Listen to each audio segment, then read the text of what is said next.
bumulat sa ibinahaging larawan ni Sanjo Marudo sa kanyang social media. Nagbahagi nga ito ng mga larawan sa naganap na kasal nila ng kanyang asawa na ngayon na si Rhea Atayde. Ikinasal na pala itong si Sanjo Marudo at itong si Rhea Atayde noong March 23. Ngayon nga lamang ibinahagi ni Sanjo Marudo ang ilan sa mga larawan sa naganap nilang kasal ni Rhea Atayde. Ayon nga sa caption ni Sanjo Marudo sa kanyang ibinahaging larawan ay 3/23/24. Happy birthday, my wife!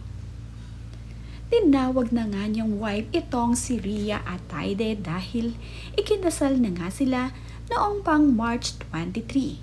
Wala naman ngang kaalam-alam ang mga netizens na naikasal na pala itong si Rhea Atayde at itong si Sanjo Marudo. Simpleng kasalan nga lamang ang naganap dito kina Rhea Atayde. Makikita kasi na napakasimple lamang ng suot ni Rhea Atayde at itong si Sanjo Marudo. Nakasuot lamang itong si Rhea Atayde ng puting dress at itong si Sanjo Marudo ay nakasuot ng suit sa kanyang kasal. Nagbahagi din itong si Maine Mendoza ng isang larawan mula sa kasal ni Sanjo Marudo at ni Rhea Atayde. Present nga itong si Maine at itong si Arjo Atayde sa naging kasal ni Rhea Atayde. Naganap nga ang kasal noong Sabado, March 23, 2024. Ngayong araw naman nga ay ang birthday mismo ni Rhea Atayde. Ang ilan nga sa mga larawan ay ibinabahagi na ng mga naging bisita ni Rhea Atayde at ni Sanjo Marudo sa kanilang kasal. Bihira nga lamang at limitado nga ang naging bisita ni Sanjo Marudo at ni Rhea Atayde. Makikita nga dito sa mga larawang ibinahagi nila na napaka-sweet nga ni Sanjo at ni Rhea Atayde.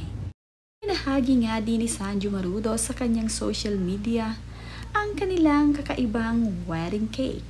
Makikita nga dito na mayroong 3 layer ang kanilang wedding cake. Mayroon nga itong mga bulaklak at mayroon ding aso at pusa sa kanilang wedding cake. Mahilig kasi sa pet itong si Rhea Atayde at itong si Sanjo Marudo. Matatandaan nga na nitong February, inanunsyo ni Sanjo Marudo at Rhea Atayde na engaged na nga sila. Kaya naman pala napakaganda ng bati ni Sylvia Sanchez para sa kanyang anak na si Rhea Atayde ngayong kaarawan nito ay sobrang saya nga pala nito dahil kasal na nga ngayon ang kanyang anak at itong si Sanjo Marudo. Wala naman ang pagbati ang social media ni Sanjo Marudo. Sabi nga nitong si Mike Atayde ay, "Finally, welcome to the family C." Sabi naman nitong si Matet Pimienta ay, "Congratulations, love you both. Ever since ever you don't know me, hug and kisses from Paris, France with love." Namang si Gio Arbales ay, "Congratulations to you both and happy birthday." Sabi naman ni Nikki Valdez ay, "Congratulations and best wishes." Ito namang si Kylene Alcantara ay, "Congratulations tatay and ate Rhea." Ito naman ding si Jake Ejercito ay agad nagpaabot ng congratulations para dito kina Rhea Atayde at Sanjo Marudo.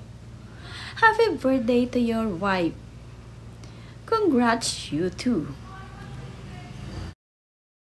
Kapatid naman ni Rhea Atayde na si Jella Atayde ay agad winelcome itong si Sanjo Marudo sa kanilang pamilya.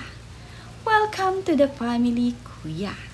Si Jane Onesa din ay bumati dito kina Sanjo at Rhea. "Cutie, so happy for the both of you."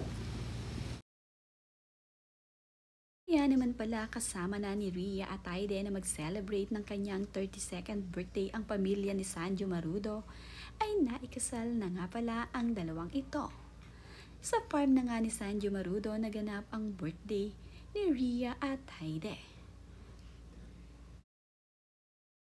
Ngayon ngang kasal na itong si Sanjo Marudo at itong si Rhea Ataide, ay sobrang saya nga ng kani-kanilang pamilya, lalong-lalo na nga ang pamilya Ataide. Sobrang saya nga nila na ngayon ay kasal na ang kanilang anak dito sa kanyang pinakamamahal na si Sanjo Marudo. Welcome na welcome nga itong si Sanjo Marudo sa pamilya Ataide. Noon pa man nga ay kapamilya na ang turing ng Ataide family dito sa kanya. Kaya naman, labis-labis nga ang pagmamahal ni Sanjo Marudo sa pamilya ni Rhea Ataide. Napakasaya nga ngayon ng kanilang pamilya na sila ay lumalaki na at sama-sama. Narito naman ang mga kaibigan ni Sanjo Marudo na nag-congratulate dito kina Rhea Ataide at Sanjo.